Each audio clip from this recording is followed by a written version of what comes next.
नमस्कार। Star TV Bihar के live show में आपका बहुत बहुत स्वागत है। एमएलसी चुनाव की डुगडुगी बच गई है। 10 सीट और दावेदार तो कहिए कि कितने हैं इसका कोई ठिकाना ही नहीं है। अलग अलग दावे हैं और एक बड़ा दावा लेकर आज सवेरे सवेरे जीतन राम मांझी अपने पुत्र के साथ पहुंच गए सम्राट चौधरी के पास। तो ये जो तस्वीर आप देख रहे हैं ये एमएलसी चुनाव की बहुत सारी कहानियां कह रही है। क्या जीतन राम मांझी अपने बेटे परवीन के लिए एक सीट चाह रहे हैं एमएलसी के लिए? और ये जो मुलाकात हुई है ये कोई साधारण मुलाकात नहीं है। इधर चिराग धर्म संकट में है। हुलास पांडे ने भी मुलाकात की है कल जाके चिराग पासवान से और अपना एक मजबूत दावा ठोक दिया है एमएलसी सीट के लिए। तो धर्म संकट में है चिराग, क्या करें नहीं करें। कल भी हमने आपको कहा था कि भाई मृणाल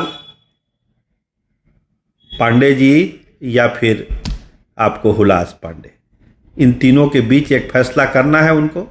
देखिए क्या फैसला होता है। लेकिन हुलास पांडे ने अपनी बात साफ साफ रख दी है कि एमएलसी बना ही दीजिए। और इस बीच दो खबरें और हैं। राजेश राम कांग्रेस के प्रदेश अध्यक्ष और मंगनी लाल मंडल आरजेडी के अध्यक्ष, ये दोनों अपने अपने पद से हटाए जा रहे हैं। फैसला हो गया है, किसी भी दिन इनके उत्तराधिकारी का ऐलान हो जाएगा। लेकिन शुरुआत जो है एमएलसी चुनाव से, एक महत्वपूर्ण चुनाव बिहार के लिए। और जीतन राम मांझी ने जिस तरह से आज सवेरे सवेरे सनसनी फैला दी, वो एमएलसी चुनाव के खेल को और दिलचस्प बना रहा है। दीपक प्रकाश आरएलएम कोटे से जाना तय है। निशांत कुमार नीतीश कुमार के बेटे का जाना तय है। इन दोनों पर तो कहीं कुछ नहीं है, क्लियर कट मामला है। लेकिन जो बची हुई अब 8 सीटें हैं, इसका क्या होगा, इसको कैसे एडजस्ट करना है। क्योंकि देखिए 6 साल वाला चुनाव है, हर एक नेता चाह रहा है। भाजपा में एक बात हुई थी, कुछ दिन पहले एक मीटिंग हुई थी कि जो चुनाव लड़ चुके हैं उनको नहीं कैंडिडेट बनाया जाए, नए लोगों को बनाया जाए।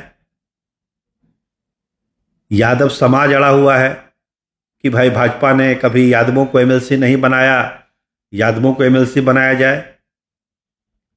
संघ से जुड़े नेता हैं अजय यादव, फरियाद कर रहे हैं सम्राट चौधरी से और नेताओं से कि भाई इतने पुराने संघ के कार्यकर्ता को आप कैसे नहीं बनाइएगा एमएलसी। तो अजय यादव इसके लिए लड़े हुए हैं। सतीश यादव है राघोपुर वाले, वो मिल चुके हैं सम्राट चौधरी से। ये यादवों की कहानी है। जनता दल यूनाइटेड में तो राजपूतों को लेकर मारामारी है कि जो राजपूतों की गोलबंदी हो रही है आनंद मोहन को लेकर, उस गोलबंदी को बिखरा दिया जाए, तोड़ दिया जाए। क्यों नहीं सुमित सिंह या जयकुमार सिंह किसी एक को बनाया जाए एमएलसी। एक मैसेज दिया जाए कि एनडीए में राजपूतों की पूछ बरकरार है। जो उपेक्षा की बात हो रही है कि राजपूतों की उपेक्षा हो रही है, वो गलत है। आनंद मोहन जी का अपना इंटरेस्ट है अपने बेटे के लिए, अपने संसदीय सीट के लिए, अपनी पत्नी के लिए, अपने छोटे बेटे के लिए, इसीलिए ये मुद्दा उठा रहे हैं, थैली और तमाम चीज़ें। तो जनता दल यूनाइटेड इस परसेप्शन को तोड़ना चाहता है। तो सुमित और जयकुमार सिंह का नाम अचानक कल रात से बहुत तेजी से उछल रहा है कि इन दोनों में से किसी एक को बनाइए एमएलसी। और इस बीच सवेरे सवेरे जो जीतन राम मांझी ने अपना एक नया खेल खेला, इससे जो है सारे समीकरण गड़बड़ा सकते हैं। अभी तक तो तय था कि 4 सीटें जेडीयू के खाते में जा रही है, जेडीयू कर लेगी, 3 बीजेपी के खाते में चल जाएगी, बाकी सहयोगी दल जो है उनके जाएगा, 1 सीट आरजेडी को जाना है। आरजेडी की भी हम बात करेंगे। लेकिन जीतन राम मांझी ने कहा कि भाई उनके लिए, उनकी पार्टी को 1 सीट चाहिए। इसको आग्रह भी कहिए, जिद भी कहिए जीतन राम मांझी की, जो नाम दे दीजिए। लेकिन पार्टी सीरियस है एमएलसी के लिए 1 सीट का।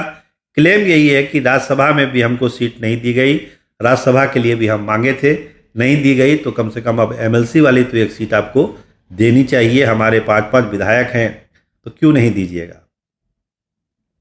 तो इस तरह की चर्चा हो रही है। आज मुलाकात ने तो सारा खेल बदल दिया, तस्वीरें जारी हो रही है, तो अलग अलग चीज़ें हो रही है। तो मिला जुला के कहिए कि 18 तारीख को जो है वोटिंग होनी है। कोशिश हो रही है कि सब सम्मति से सब हो जाए। अब देखिए क्या हो सकता है। जिस तरह से लोग अब रूठने लगे हैं, उससे तो नहीं लगता है कि सब सम्मति से सारे फैसले हो जाएंगे। कुछ ना कुछ उलटफेर जरूर होगा एमएलसी के चुनाव में। तैयारी है। संघ का बड़ा दावा है कि उनके लोगों को लिया जाए इस बार एमएलसी वाले में। तो संघ इस बार तो अपने लोगों को घुसा के रहेगा। प्रेम रंजन पटेल है भाजपा से बड़े दावेदार, हर बार छूट जा रहे हैं। इस बार कोशिश हो रही है कि प्रेम रंजन पटेल को एडजस्ट किया जाए। संजय मयूख तो है ही। हम कह रहे हैं कि अगर एमएलसी वाले में उनको नहीं दिया जा रहा है तो फिर बांकीपुर से तो उनका लड़ना तय माना जा रहा है। दोनों में से एक ऑप्शन संजय मयूख के लिए है। देखिए भाजपा नेतृत्व उस पर क्या फैसला लेता है। तो एमएलसी के चुनाव की नोटिफिकेशन आज हो जाने के बाद गतिविधियां पटना में बहुत तेज है। लोग एक दूसरे से मिल रहे हैं, सेटिंग हो रही है। कुछ नेता दिल्ली उड़ गए आज सवेरे सवेरे कि सारा चीज़ तो दिल्ली से होगा, पटना में रहने से क्या फ़ायदा है। तो कुछ नेता दिल्ली चले गए हैं, लेकिन जो पटना में है वो लोगों से मिल रहे हैं। कल भी आपने देखा कि सराबगी साहब की मुलाकात हुई है, उपेंद्र कुशवाहा के निवास स्थान पर दोनों मिले हैं। संदर्भ एमएलसी चुनाव का ही था, दीपक प्रकाश के लिए ही था। तो तमाम चीज़ें चल रही है। मिलने जुलने का सिलसिला अब और तेज हो जाएगा क्योंकि अब नोटिफिकेशन आ गया है, तो लोग एक दूसरे से मिलेंगे। लेकिन अल्टीमेटली जो है चीज़ें साफ है कि जीतन राम मांझी के पार्टी को एमएलसी का टिकट मिलना लगभग मुश्किल लग रहा है हमको। कोई समीकरण उनके लिए बन नहीं रहा है। जो तय फार्मूला है, एक सीट चिराग को जाएगी, एक आरएलएम को, बाकी जनता दल यूनाइटेड और बीजेपी के बीच वो बंटवारा होना है। ये मोटे तौर पर तय है और चीज़ें इसी लाइन पर बढ़ रही है। लेकिन जीतन राम मांझी ने आज अपनी एक नई मांग रखकर सारे समीकरण को जो है गड़बड़ कर दिया है। राजेश राम, इतनी शिकायत पहुंच चुकी है दिल्ली में कि अब बचना बहुत मुश्किल है उनका। किसी भी दिन उनके हटने की संभावना है। लेकिन मंगनी लाल मंडल बहुत नाराज चल रहा है। पार्टी में बड़े बड़े कार्यक्रम हो रहे हैं, उसकी सूचना तक मंगनी लाल मंडल को नहीं होती है। तो कल बड़ा झमेला हुआ था। मंगनी लाल मंडल ने नाराजगी जताई कि मेरी भी जानकारी के बिना पार्टी का कार्यक्रम हो रहा है, तो मेरे प्रदेश अध्यक्ष का क्या मतलब है। तो नाम तो सुधाकर सिंह का ही आ रहा है, जगदा बाबू के बेटे का, कि सुधाकर सिंह युवा हैं, सांसद हैं, पिताजी उनके इतने वरिष्ठ नेता रहे हैं, प्रदेश अध्यक्ष भी रहे हैं और अपर कास्ट से भी आते हैं, तो क्यों नहीं जिम्मेदारी सुधाकर सिंह के कंधे पर डाली जाए। अच्छा बोलते हैं, अच्छा जानकारी है, तमाम फैक्टर है सुधाकर सिंह के साथ। तो सुधाकर सिंह के नाम पर विचार हो रहा है कि उनको प्रदेश अध्यक्ष बनाया जाए। तो खैर राजेश राम और मंगनी लाल मंडल वाला मामला तो है ही, लेकिन सब नज़रें एमएलसी चुनाव को लेकर है कि जो वर्तमान राजनीतिक परिस्थिति पैदा हुई है बिहार में, खासकर सम्राट चौधरी के मुख्यमंत्री बनने के बाद जो नाराज़गी है कुछ समाजों में, उसको इस जो एमएलसी का चुनाव है उसके माध्यम से इसको कंट्रोल किया जाए और करीब करीब न्यूट्रलाइज किया जाए। ये पॉलिसी अपनाई गई है और इसी पर एनडीए आगे बढ़ रहा है। देखिए, अब नामों की घोषणा तत्काल तो नहीं होगी, लेकिन जो लॉबिंग है वो दिल्ली से लेकर पटना तक हाई लेवल लॉबिंग शुरू है। संघ का अपना हस्तक्षेप है कि संघ इस बार जरूर अपनी भागीदारी लेगा। तो देखिए किसका सितारा चमकता है। लेकिन इतना तय है कि ये चुनाव जीतन राम मांझी के दखल देने के बाद काफ़ी दिलचस्प हो चुका है।